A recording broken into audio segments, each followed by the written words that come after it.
Do it.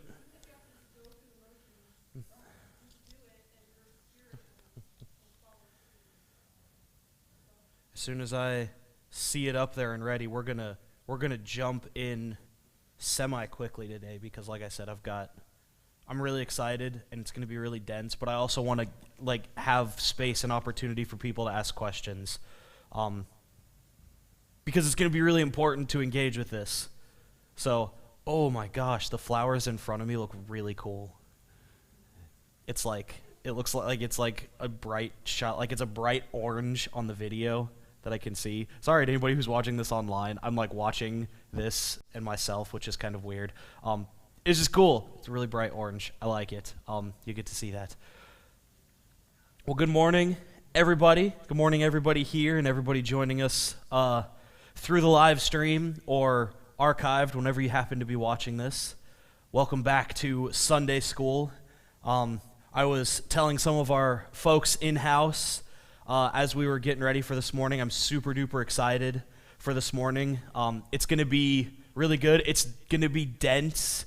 There's a lot to this. If you're at home and you're like sitting on the couch or something, prepare yourself physically. Not in the sense of this is going to just completely blow you away. It might, I don't know. But prepare yourself to engage with this material this morning, because I feel like the deeper that you engage, the more you engage with it, the more you're going to get out of it. And I'm gonna be making some pretty bold claims this morning, just what I believe the text is pointing us to. So, fun little hint for you.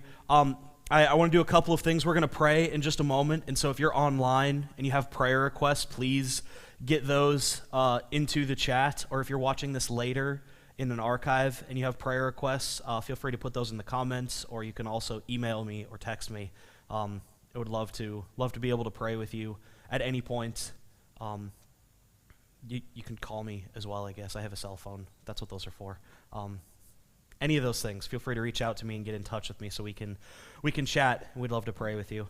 But also, one thing I just kind of want to put out there today as people are getting prayer requests and things ready. If you have a question or if you have a comment today in Sunday school, and I really want to push this in these next few weeks as we walk through Job, if you have a question or comment, please feel free to raise your hand and stop me and stop the conversation there. Because as I said last week, one thing that we're going to try and do with this is we're going to go through this book slowly, which is foreign nature to me. I don't do things slowly. That's just not who I am. But we have to go through this slowly. We have to slog through it, look at the really fine details and say, okay, what is this trying to say and what is this trying to say? Because this is an incredibly intricately crafted work. And so if at any point you have a question or a comment or something that you feel needs to be raised, even if it's just, I don't like that, or that makes me uncomfortable, or wow, that's a startling revelation to me. I want to know those things, and I want people online and in here to know those things and to be able to engage with those things. Because again, I feel like that's really where this kind of material and this kind of book shines. And I've talked with a couple of people about this over this past week, and Job can be a really scary book because it's one of those books that we generally know what happens. It's it's a guy, he suffers, and God maybe makes him suffer, but then at the end of it, everything turns out okay. But we don't really know what happens in the middle of it. And we're like, what goes on inside of the suffering, and why is the suffering happening? And there's this big cloud of mystery around it. And so I want us to engage the cloud of mystery, because I feel like there's a lot of really good things in there for us. Bob, is the stream okay? Okay. Oh, yep, that was just my phone. Sorry. It started loading for a second and I freaked out. But so I do want to start with a time of prayer. There's one other little piece that you guys can be thinking of, and this is something I'm going to start proposing to the branch as well. First Church at Large is going through a new, I hesitate calling it an initiative, but it's basically an initiative. They're going through an initiative where they're calling it a piece of heaven on earth or a little heaven on earth or something like that. And basically what it is, they have, again, First Church at Large has set aside funds for groups who want to go and who want to engage a group outside missionally, like in a specific kind of like one-time event. And so some of the thoughts or some of the things that they've brought up are like, you can apply for this initiative and get some money from it, and you can go to a laundromat one weekend, and everybody who's in the laundromat, you pay for all of their laundry, and then you sit there, and, you kind of talk with them while their laundry's going on. You hang out and you just say, hey, this is who we are. We're doing this because we love you, because we want to see heaven brought here on earth. So they're, engaging like that. Or another idea they've thrown out is like, go to a grocery store and just like pick an aisle and be like, everybody in this line, we're going to pay for all of your groceries. So it's an option of something that we can do. And they wanted us to get it out in Sunday school classes, and I think we can do it in a Sunday school class because this is usually a smaller group that happens. But I want to put it out to the branch at large also, because I want us to all engage with it. So if you have ideas, or if you're like, ooh, this is something that could be really beneficial or really useful for somebody, that we could go and that we could engage with, and if it becomes something that is really fruitful, we could even try and make it like a once a month thing or a once a quarter thing. I would love to have us engage with something like that. So that would be something for you to think about, to start pondering. We'll come back to it next week, but if you have just like a flash of an idea of something like that, please let me know so I can get started working on it, and get our whole application for it filled out and stuff. Yeah, that was the other big thing that I wanted to mention. I'm not seeing any prayer requests online. We can give a little bit of time for that, but does anybody in the room have prayer requests as we get started? Anything to pray for specifically? If not, it's okay. All right. Well, let's take just a few moments and go to the Lord in prayer this morning, and then we will dive headfirst into the book of Job. Lord Jesus, we come before you this morning, and we are extremely grateful to be together. We are thankful for the ways that you continue to work with us, that you continue to walk with us through all phases of life. And God, I'm thankful for just being back in the space where it feels like it has been a long time since we have been here. Lord, be with us this morning as we engage the scriptures. Help us to engage this challenging story in maybe a new and unique way, something that will help us to grow, something that will help us to trust, maybe even set us on a new course that will draw us closer and closer into your embrace. God, we give you this morning. I ask that you bless everybody in the branch this morning, everybody who's here in the room, everybody who's joining us through the live stream. Be ever present with us as we are present with each other. God, we love you. We pray this in your name. Amen. All right. So the book of Job, chapter 1. And again, I just want to reiterate for people who might be joining us a couple of minutes late, if you have questions or comments about anything during this, please feel free to stop me, so we can engage with this, because this can be huge. It's going to be really big stuff. But enough talking about how huge it is. Let's just get into it. All right. So the book of Job, we talked about it last week. We did a brief little overview of it. The book of Job starts with this 2-chapter narrative. And as you saw last week, it's bracketed by this narrative where you have a 2-chapter narrative at the beginning, and you have like a 1.5-ish, depending on how you want to break it up, chapter narrative at the end, and the whole rest of the middle of it is just really dense poetry. And so before we get into the poetry, I feel like it will be really helpful for us to set the stage for what Job is talking about, because the narrative at the beginning of the book, it really helps to set the stage for the rest of the book. It puts pieces in place that are not there otherwise. And specifically what the narrative does for the book of Job is it sets Job up as not just a person or a human who suffers, but it sets Job up as a righteous sufferer, as someone whose suffering is not deserved. And you'll see that a little bit as we go in through this, but this is one of the key issues that makes Job different from other sorts of theodicy work. There are other righteous sufferer works, especially in the ancient Near East. I'm thinking the Babylonian one is another righteous sufferer, but a lot of suffering works talk about, I'm just a person who suffers, and, maybe I've done some bad things, but like I don't know that it's worth all of this. But as you look at Job, he's not this person. He is a righteous sufferer. So what I want to do, I want to read through just the first chapter. We'll make some notes on the second chapter, and if you want to read the second chapter on your own, you can do that. It's only like 12 verses. But I want to read through the first chapter because I feel like it's going to help set the stage as we talk about some of these things. So here's Job chapter 1. There once was a man in the land of Uz whose name was Job. The man was blameless and upright, one who feared God and turned away from evil. And there were born to him 7 sons and 3 daughters. He had 7,000 sheep, 3,000 camels, 500 yoke of oxen, 500 donkeys, and very many servants. So that this man was the greatest of all the people of the East. His sons used to go and hold feasts in one another's houses in turn, and they would send and invite their 3 sisters to eat and drink with them. And when the feast days had run their course, Job would send and sanctify them, and he would rise early in the morning and offer burnt offerings according to the number of them all. For Job said, "It may be that my children have sinned and cursed God in their hearts." This is what Job always did. One day the heavenly beings came to present themselves before the Lord, and the accuser also came with them. And the Lord said to the accuser, "Where have you come from?" And the accuser answered the Lord, "From going to and fro on the earth, and from walking up and down on it." And the Lord said to the accuser, "Have you considered my servant Job? There is no one like him on the earth, a blameless and upright man who fears God and turns away from evil." And then the accuser said to the Lord, "Does Job fear God for nothing? Have you not put a fence around him and his house and all that he has on every side?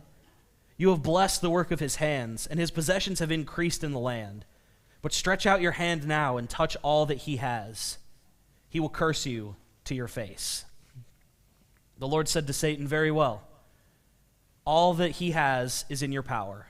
Only do not stretch out your hand against him." So the accuser went out from the presence of the Lord. One day, when Job's sons and daughters were eating and drinking wine in the eldest brother's house, a messenger came to Job and said, "The oxen were plowing and the donkeys were feeding beside them. And the Sabaeans fell on them and carried them off and killed the servants with the edge of the sword. I alone have escaped to tell you." While he was still speaking, another came and said, "The fire of God fell from heaven and burned up the sheep and the servants and consumed them. I alone have escaped to tell you." And while he was still speaking, another came and said, "The Chaldeans formed 3 columns, made a raid on the camels and carried them off and killed the servants with the edge of the sword. And I alone have escaped to tell you." And while he was still speaking, another came and said, "Your sons and daughters were eating and drinking wine in their eldest brother's house. And suddenly a great wind came across the desert, struck the 4 corners of the house, and it fell on the young people, and they are dead. And I alone have escaped to tell you." Then Job arose, tore his robe, shaved his head, and fell on the ground and worshipped.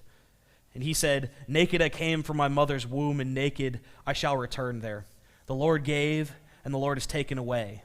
Blessed be the name of the Lord." In all this, Job did not sin or charge God with wrongdoing. And so we have this first chapter here, and there's a few things that I want to note about this first chapter that really helps set things up. And the first important thing to note that the book starts dealing with, there's these scene changes that happen inside of the book of Job, right? Especially in these first 2 chapters, there are scene changes that happen. So you'll notice that we start on earth, and then we go into heaven, and then right after we go back down to earth, and then the beginning of chapter 2, you're back into heaven, and then at the end of chapter 2, you're back down on earth. And so there's this interesting thing that happens as you're moving into chapter 3, where you're expecting there to be another like divine counselor, divine assembly, and there isn't one that happens. But these scene shifts sort of help give us some perspective on, this is what's going on in the human realm, this is what's going on in the divine realm. But even more than that, we're introduced to this character, Job. And the character of Job is set to us as, first off, probably more of like a fictional or mythical character. This story starts off with the English equivalent of Once Upon a Time, right? Like if you put Once Upon a Time, there was a man in the land of Uz whose name was Job. Like it fits. People have like generally tried to historically be like, Uz was, like out to the east and we can think that it's maybe over here. But I don't know, I feel like it misses a lot of the really good things that come from treating the story as like a Once Upon a Time story. Because, so Job is in the land of Uz. His name, as we talked about last week, it probably means something like enemied, as in he's enemied against, or God is enemied against him. But what's probably more important than this is that Job is a non-Israelite. And this is incredibly significant because this makes this issue of suffering, and particularly of innocent suffering, it makes this a universal theological issue. This is not necessarily an issue of covenant or of covenant faithfulness, though that does get brought into it, but rather by placing Job as someone outside of the covenant people Israel, the whole book is set up to be, there are these characters who all have non-Israelite names except for Elihu, who show up, and this is a universal theological issue that all people are dealing with and struggling with. Yet what you will see is you see the thumbprints of the Hebrew authors on this everywhere, because Israel's God is portrayed as the supreme deity of all the heavenly councils or the heavenly hosts. In fact, in verse 6, when we shift the scene up to heaven for the first time, it says that the heavenly beings, or the sons of God, maybe your translations have that. It says they came and they presented themselves to the Lord. That's the divine name. Just in case you didn't have your Bibles open, it's the capital O, L-O-R-D, which again, we know represents the divine name. And so Israel's God here is being portrayed as the universal grand supreme deity over all deities, over all other gods, over all other sons of God. Like, if you can think of a deity, Israel's God is over that one. And so he's being portrayed in this sense. But the second thing about Job's character that is really, really, really important for us to see is that Job is what one commentator has called an impossible example of human excellence. Because Job is blameless, he is just, Job fears God, and Job avoids evil. And this is something that is mentioned not just by the narrator at the beginning, but this is something that is actually put into the mouth of God inside of the divine narrative. Like when God and the accuser are talking to each other, God specifically says, "Have you considered my servant Job? He is blameless. He is just," or he is upright, right? He's someone who fears God. He's someone who turns away from evil. Like, he is this impossible example of human excellence. He gets set up in this place of, like, there is no one who is greater. There is no one who is more righteous than Job. And again, this is something really, really important to understand, because all arguments of, oh, well, maybe Job did something to deserve this, all arguments of that really have to wrestle and they have to grapple with this. Like, Job is not just a good person, like Job is the best person. But even beyond Job just being like the best person, Job also has symbolically like perfect wealth, right? When you read through the numbers, anytime you're reading through numbers in the Bible, assume that they probably have some kind of symbolic meaning, because 9 times out of 10 they do. And so the number of things that he has is really significant. He has 7 sons. 7 is usually the number like perfect completeness, and he has 3 daughters on top of that. And so you get to this number 10. Again, it's a number of, generally we like to think of, like we think in a base 10 model. And so Job has, he's got that first like perfect block of children. In the same way, he has 7,000 sheep. He has 3,000 camels. And in the same way, he has 500 yoke of oxen and 500 donkeys. Right? When you see these kind of parallels that are happening, like these are all intentional. These are all things that are meant to point you to, like, Job has this perfect wealth. And these are all vastly incredible and important signs of blessing for Job. Like, Job is someone who is extremely blessed, and all of these are, again, they're all symbolically significant, but probably the most important one, as parents and maybe even not parents will note, probably the most important one are his children. Like, Job's children get the most focus, and they are his greatest and his most important blessing. You'll note that Job actually, like, has this sort of neurotic kind of piety about his children, where, like, every single day after they go out and they do something, Job goes and he sanctifies them every single day. But then after that, he goes and he makes sacrifice for them in case they had done something wrong.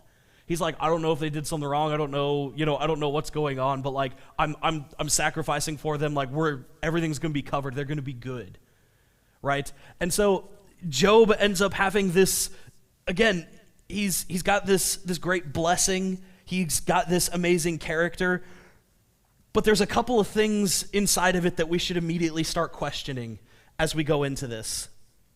The first one is, as Job is sanctifying his children, as he is, making sacrifices for his children, we're very aware of the explicit things that Job is doing. He's sanctifying his children. He's consecrating his children. We don't know necessarily what's going on inside of Job's mind and inside of Job's heart.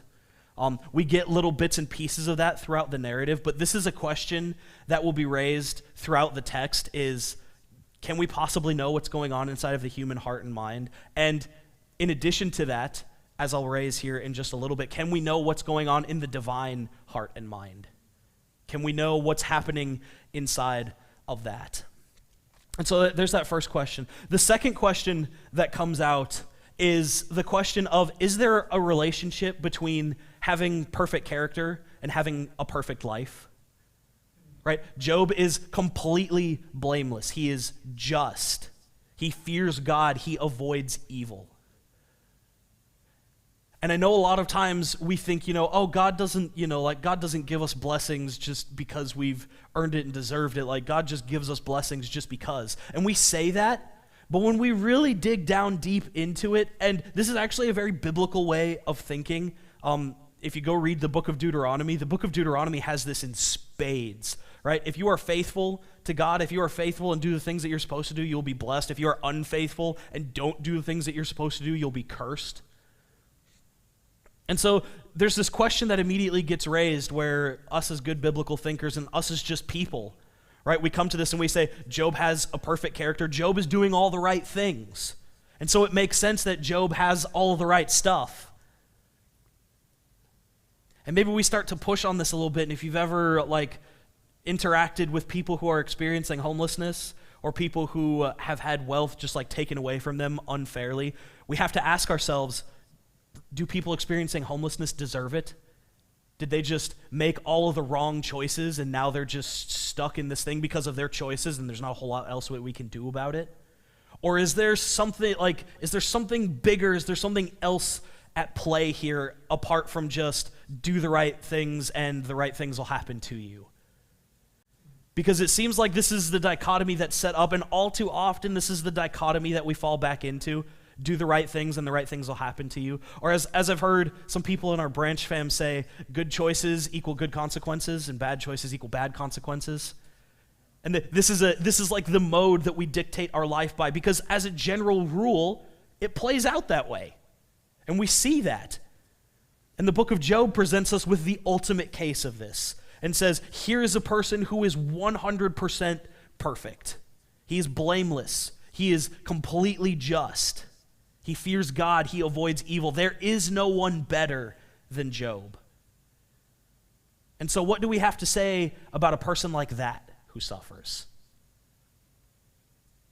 And so this is where we get set up. But there's even one more layer of a key issue here that I want to raise before we move into this divine counsel portion. The key issue and the key word that is raised here is the word bless/curse. Because we don't get this in our English texts because the translators have done this work for us. But in the Hebrew, as you read through the book of Job, every time you see the word bless and every time you see the word curse, it's the same word. The word that occurs there, it's the Hebrew word barak, which means bless. And so, like when I say the blessing over you guys at the end of every service, may the Lord bless you and keep you. That's the verbal form of the noun word, which is actually gets used here. But it's that same word. May the Lord bless you. Right? May the Lord give you good things. May the Lord, watch over you. May he have his hand of divine favor on you. It's the same word of blessing. And this becomes a really important term, not just here, but throughout the entire book, because the main question of this book, and one of the main questions that the accuser raises to the Almighty God, he says, surely if you take away these good things from Job, then in the English it says, he will curse you to your face. This is actually a euphemism on the term bless, and it's probably more properly read, he will bless you to your face. In the same way that God has blessed Job, now Job will turn around after you take those things and he will bless you to your face. And so this becomes something really important throughout the book of Job. What meaning do we ascribe to this word bless? And as a reader, this is one of those times where we have to sit and we have to struggle with it. And this is one of those times where your English translations deceive you. And what I would recommend to you is if you're reading this in an English translation, every time you sit and every time you read through it, every time you come across the word bless and curse, pause and put the opposite word in there and see what happens. Because as readers, we have to wrestle with the idea of barak, or as Carol Newsom, who worked at Emory for a long time, said, we have to negotiate the meaning of what this word means. And this invites us into a deeper conversation about faith and blessing. Does faith immediately produce blessing? Or is there something deeper to faith? Again, does faithfulness, does having the perfect character and the perfect life bring about good things?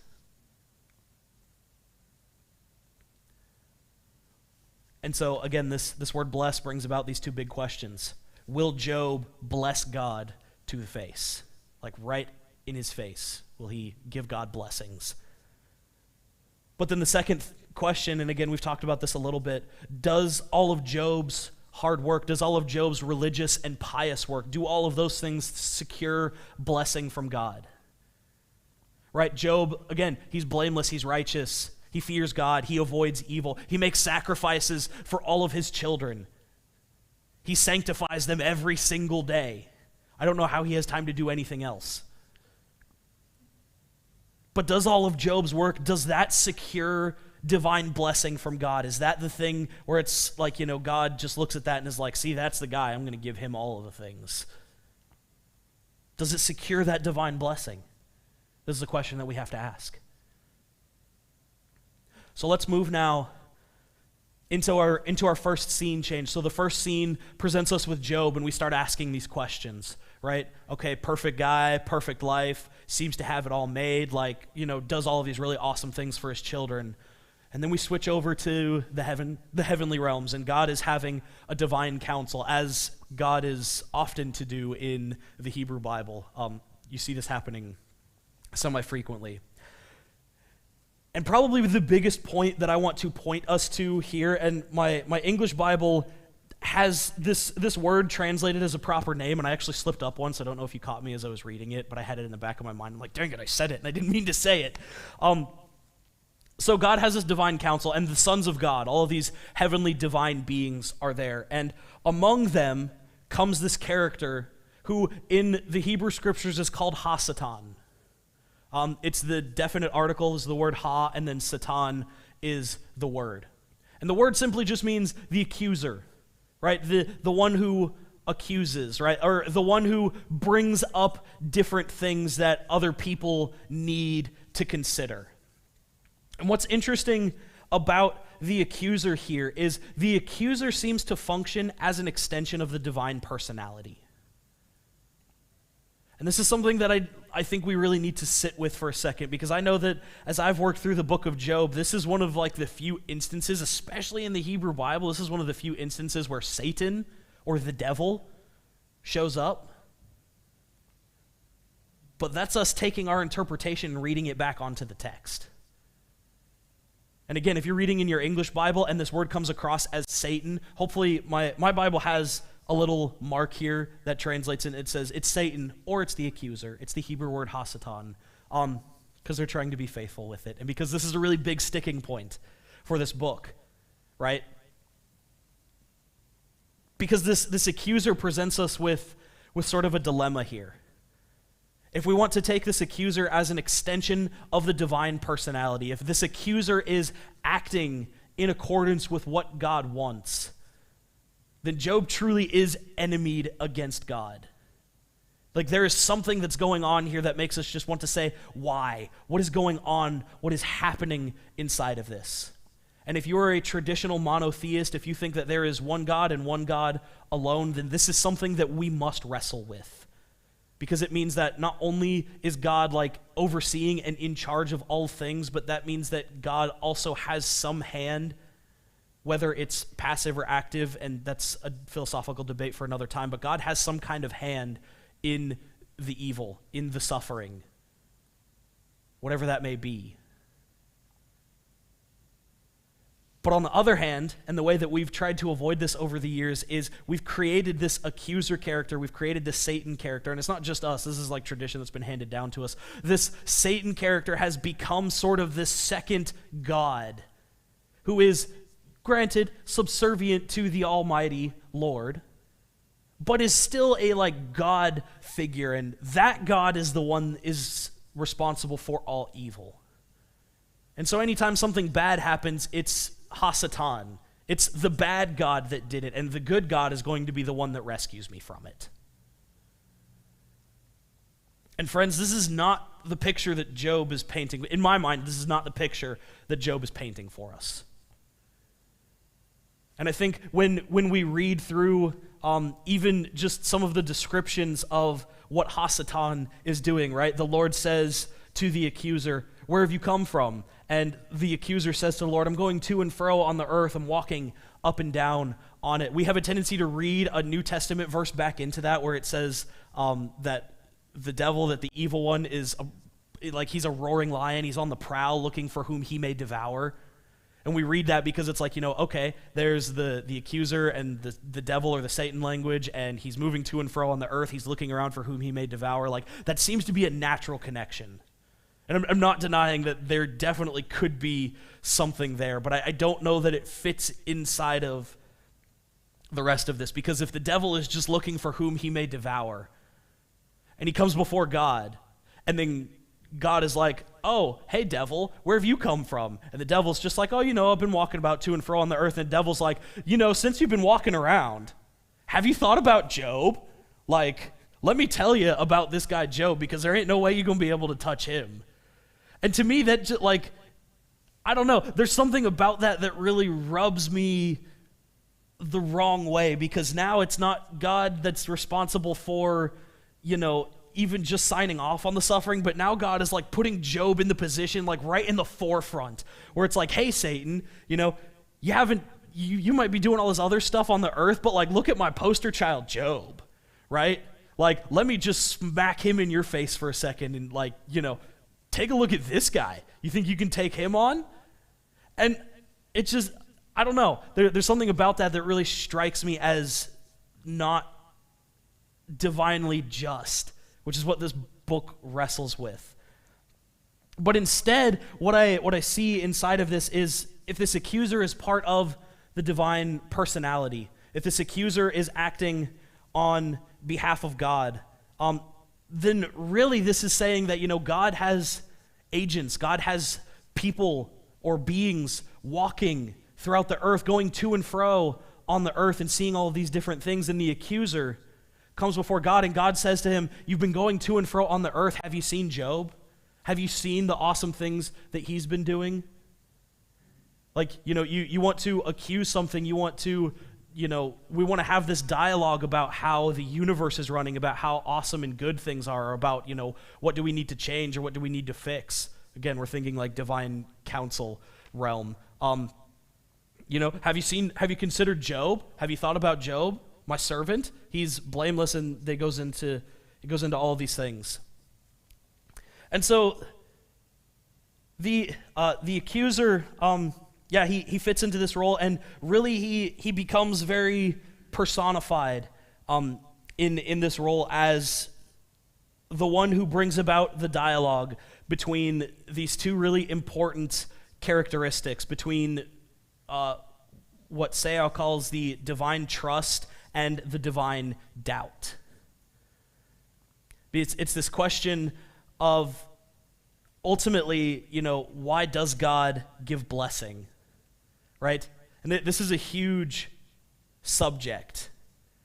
And the accuser starts to really press on Job and really starts to press on God here, because God comes to the accuser and says, have you considered Job? Look at him. He's blameless. He does all these things. And the accuser's first response back to this is, does Job fear God for nothing?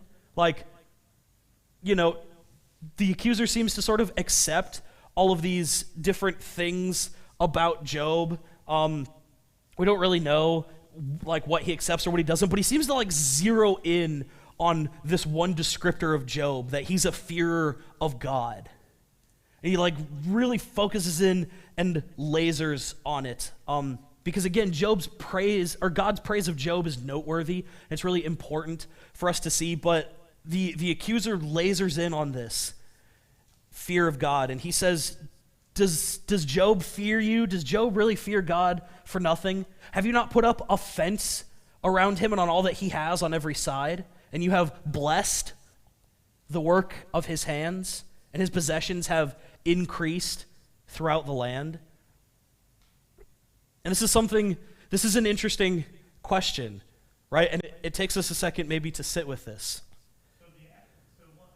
We might say the accusation is that, or one way to describe the accusation is, that he has this exchange relationship with God. Yes. Yeah, so what the accuser is presenting here is that Job has an exchange relationship with God, as Bob just said, but it's transactional. Yeah, it's transactional, but even beyond that, there's another deeper question here, and what the accuser is saying is not just that Job has a transactional relationship with God, but that God has a transactional relationship with Job. So, just some thoughts if there's time. Yes, we have time.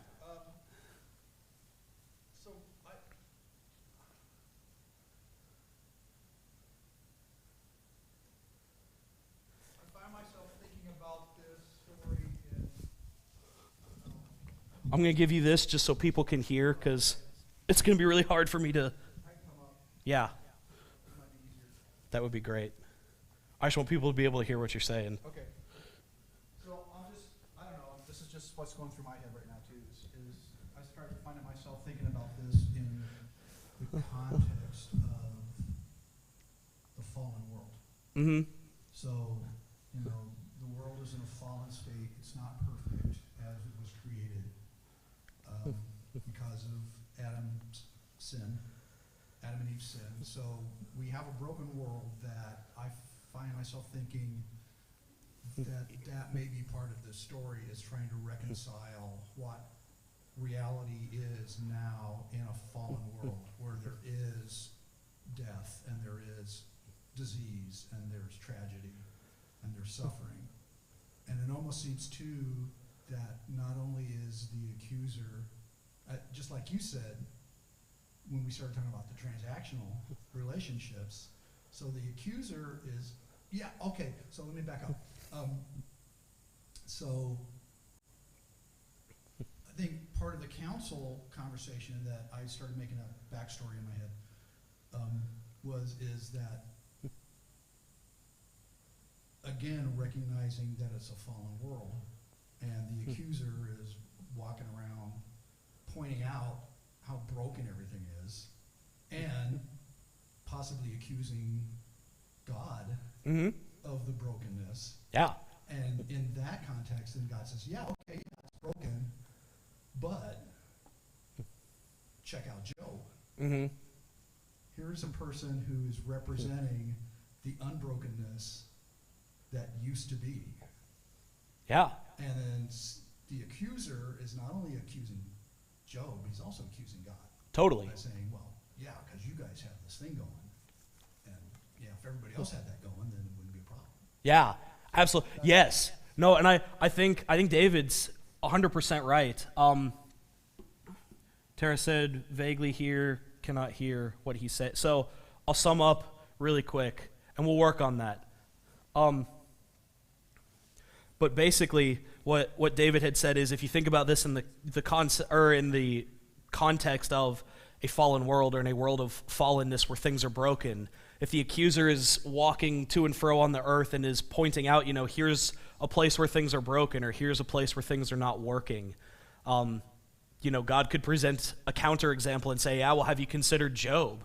Have you considered, something really good that's happening here? And so the accuser is accusing not just Job, but also accusing God and saying, this world that you created, it's broken, and, you have this transactional relationship as well that's going on with him. And David, I want to press deeper into this because I think you're right. I think that the accuser is not just going to accuse Job, but the accuser is going to turn this question around and is going to accuse God as well. Because what the accuser does is he talks about this putting up a hedge or putting up a fence, right? Have you not put up a fence around him and around all that he has? And this question, it sort of harkens back to the case of Hosea's wife. If you go all the way to Hosea chapter 2, verse 6, where you see again this sort of vulnerability of God, where God says in Hosea 2, verse 6, basically like, I have put a hedge around her so that she will not stray, so that she will not go out or depart or be unfaithful from me. And so the accuser seems to be raising this question of, is Job acting good just so he can secure divine blessing? But then flips that argument around and says, is God giving divine blessing so that people will be faithful? Is that the means of it? Like, has God put measures in place in order to secure fealty, in order to secure faithfulness from people? Like, is this the measure by which God is going to say, like, if you want all these good things, all you have to do is be faithful? And so it's raising this question of, again, not just the human relationship to the divine, but also to the question of divine trust and divine doubt, right? Does God trust humans enough to know that they'll do good things without, needing to be bribed? Does God have doubt about whether humans will do the right thing or not? And so the accuser brings forth these questions and says, have you not put a hedge around Job? As I said earlier, this book of Job is offering a critique of this kind of Deuteronomic theology, right? Of do good things and good things will happen, do bad things and bad things will happen. Be faithful and you'll have blessing, be unfaithful and you'll have curse. It seems to be raising this question of okay, well, if that kind of theology is true, then are we just acting faithfully so we get blessing, and is God just blessing us so we act faithfully? The book of Job is saying that this has to be a vastly more complex relationship that happens here. There's got to be something more that's going on than just blessing and curse. Mia. And that's because transactional relationship with God isn't loving God, it's just loving ourselves. It's doing things so that we can have what we want. Yeah, well, so it's pushing on that idea of, what does it mean for a human being to truly love God? Yeah, absolutely. Right. And yeah, it's not just for individual or personal piety. And so the way that the accuser sort of makes his point about all of this, he brings up this interesting question, but you can't just bring up an argument and not have proof for it. right? You can't just say like, oh, well, you're doing this. But he makes this really interesting point. Yeah, right. You can't just go back and forth. But he says, have you not put a fence around him on all that he has on every side of him? You have blessed the work of his hands. And there's this interesting phrase here, and his possessions have increased in the land. The word translated increased here it's the Hebrew word for like broken out. It's the word that's used where like, if you are breaking into like a place, or if you're like sieging a city, like you break through walls or you break through doors that happen. And so the accuser has pointed to God and has said, you've blessed Job, but you've actually blessed Job so much that his possessions, that his blessings have broken through the hedge and gone out into all the world instead of his piety, or instead of his incomparability, instead of Job's fame for being this awesome, great person. That's not what has gone out. What has gone out instead, what has broken through this hedge of protection that you have put around him, is instead Job's wealth. It's this blessing that you have given Job. So now, O God, stretch out your hand and touch all that he has, and surely he will bless you to the face. He will bless you right in your face. And so we go through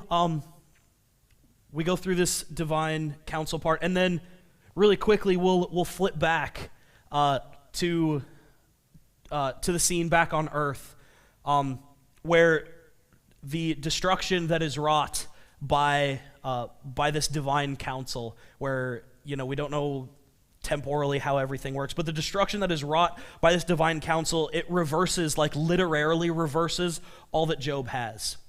And so when you read through, and I'll let you do this because we don't have a ton of time to do this, but when you read through it, Job's wealth and Job's possessions are given in the order of its children, its sheep, camels, oxen, donkeys, and servants. This gets completely reversed, right? And so one day when his sons and daughters are drinking, the oxen and the donkeys are destroyed.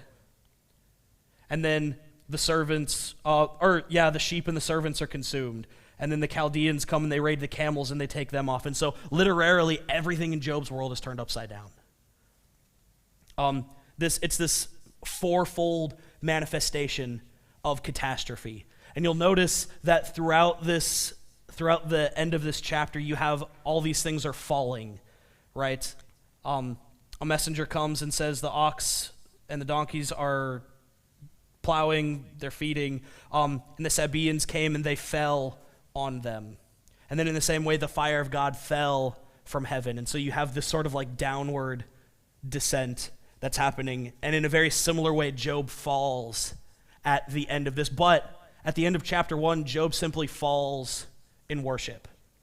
He recognizes at this point, he recognizes human vulnerability. And Job says, all right, I get it, I'm vulnerable, like, I can't go any further. And so chapter 1 ends in that way. Go ahead. This is the NET. Okay. And the last verse, and in all this Job did not sin, nor did he charge God with moral impropriety. Yeah. So Job did not. The question then is God's moral integrity. Right, yeah. So moral impropriety, or another translation is like did not give offense to God. Basically, what chapter 1 wants to say is at this point, Job had not sinned. Job had not charged God with any kind of moral offense. Job is, like, he's still worshiping. He's still doing these things. But so then we get into chapter 2. And I have some really brief notes on chapter 2, and I'm going to try and run through these quick because I want to be respectful of everybody's time and I want to give us time to get ready for service. But chapter 2 notes really quick. In chapter 2, verse 3, God admits culpability in what happens to Job. Chapter 2, verse 3, I feel like I need to read this quick. You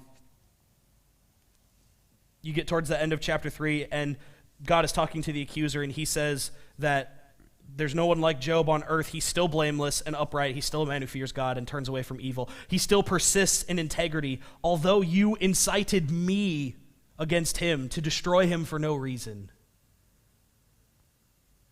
So again, inside of chapter 2, God admits culpability inside of this. He's saying that you, accuser, you have incited me against him. You are the one who forced me to act against him.